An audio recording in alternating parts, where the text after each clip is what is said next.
Attorney, halimbawa po, may pagkakautang ako sa isang tao. May kasunduan kami na magbayad sa ganitong buwan at taon. Hindi ko nabayaran ng buo, subalit paunti-unti kong binabayaran. At ang tubo porsyento ay dinadagdag sa puhunan at tumutubo pa din. Maaari po ba akong kasuhan? Anong kaso po? Maaari ho kayong kasuhan for collection of sum of money o kaya naman ay small claims case. Depende sa legal strategy and amount involved.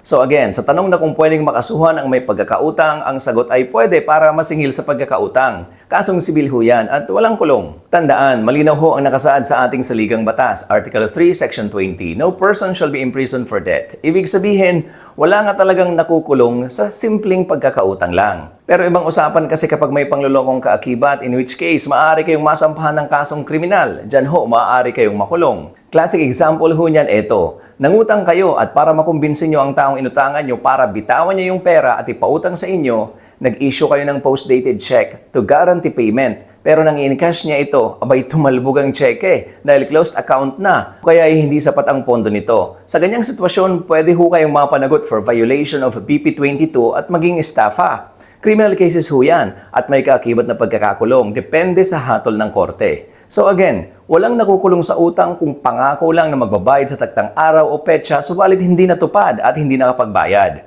Pero kung may kasamang pangluloko, gaya ng ating ibinigay na halimbawa patungkol sa tumalbog na tseke, abay, ibang usapan ho yun. Kaya sa mga may pagkakautang dyan, huwag ho kayong mahiyang magbayad para makaulit pa kung sakali man.